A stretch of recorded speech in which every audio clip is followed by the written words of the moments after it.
Wuthering Heights by Emily Brontë, Chapter 16. About 12 o'clock that night was born the Catherine you saw at Wuthering Heights, a puny, 7-month child, and 2 hours after the mother died, having never recovered sufficient consciousness to miss Heathcliff or know Edgar. The latter's distraction at his bereavement is a subject too painful to be dwelt on. Its after-effects showed how deep the sorrow sunk. A great addition, in my eyes, was his being left without an heir. I bemoaned that, as I gazed on the feeble orphan, and I mentally abused old Linton for what was only natural partiality, the securing his estate to his own daughter instead of his son S. An unwelcomed infant it was, poor thing. It might have wailed out of life, and nobody cared a morsel during those first hours of existence. We redeemed the neglect afterwards, but its beginning was as friendless as its end is likely to be. Next morning, bright and cheerful out of doors, stole softened in through the blinds of the silent room, and suffused the couch and its occupant with a mellow, tender glow. Edgar Linton had his head laid on the pillow and his eyes shut. His young and fair features were almost as deathlike as those of the form beside him, and almost as fixed.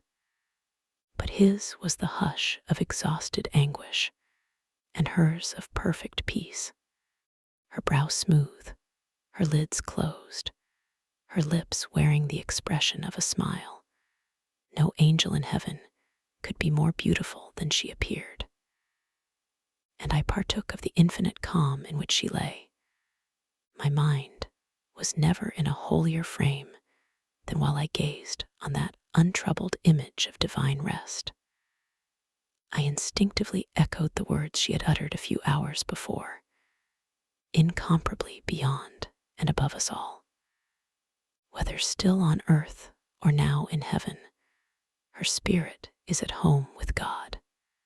I don't know if it be a peculiarity in me, but I am seldom otherwise than happy while watching in the chamber of death. Should no frenzied or despairing mourner share the duty with me, I see a repose that neither earth nor hell can break, and I feel an assurance of the endless and shadowless hereafter, the eternity they have entered, where life is boundless in its duration, and love in its sympathy, and joy in its fullness. I noticed on that occasion how much selfishness there is even in a love like Mr. Linton's, when he so regretted Catherine's blessed release. To be sure, one might have doubted, after the wayward and impatient existence she had led, whether she merited a haven of peace at last. One might doubt in seasons of cold reflection, but not then in the presence of her corpse. It asserted its own tranquility, which seemed a pledge of equal quiet to its former inhabitant. Do you believe such people are happy in the other world, sir? I'd give a great deal to know. I declined answering Mrs. Dean's question, which struck me as something heterodox. She proceeded, retracing the course of Catherine Linton. I fear we have no right to think she is, but will leave her with her Maker. The master looked asleep, and I ventured soon after sunrise to quit the room and steal out to the pure, refreshing air. The servants thought me gone to shake off the drowsiness of my protracted watch. In reality, my chief motive was seeing Mr. Heathcliff.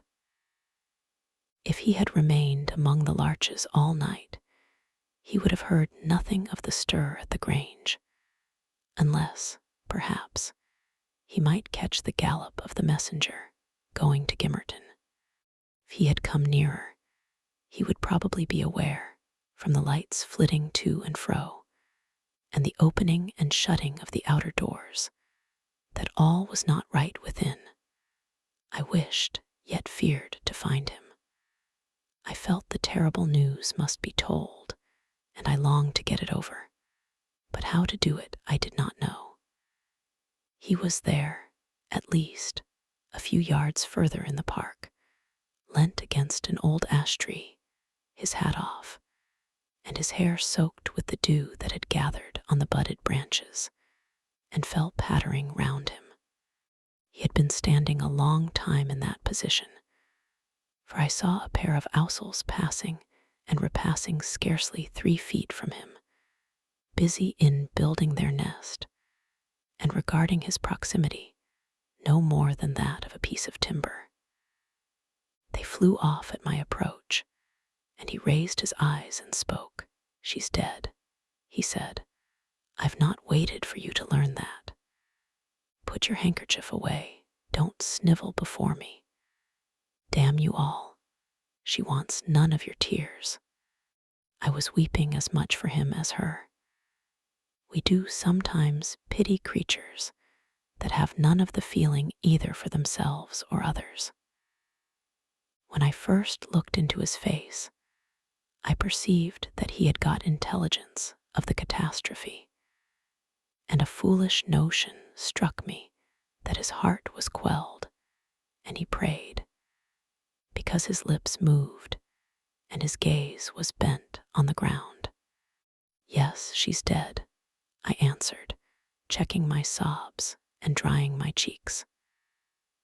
"Gone to heaven, I hope, where we may, everyone, join her, if we take due warning and leave our evil ways to follow good." "Did she take due warning then?" asked Heathcliff, attempting a sneer. "Did she die like a saint? Come, give me a true history of the event. How did—" He endeavored to pronounce the name, but could not manage it, and compressing his mouth, he held a silent combat with his inward agony, defying, meanwhile, my sympathy with an unflinching, ferocious stare. "How did she die?" he resumed, at last fain, notwithstanding his hardihood, to have a support behind him. For after the struggle, he trembled in spite of himself, to his very finger ends. "Poor wretch," I thought, "you have a heart and nerves the same as your brother men. Why should you be anxious to conceal them? Your pride cannot blind God. You tempt him to wring them, till he forces a cry of humiliation." Quietly as a lamb, I answered aloud.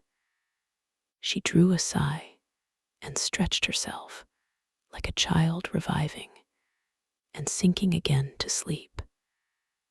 And 5 minutes after I felt one little pulse at her heart, and nothing more.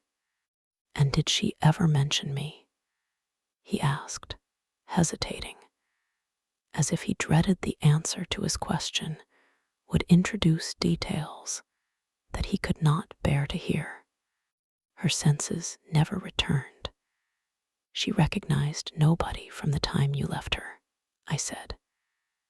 She lies with a sweet smile on her face, and her latest ideas wandered back to pleasant early days.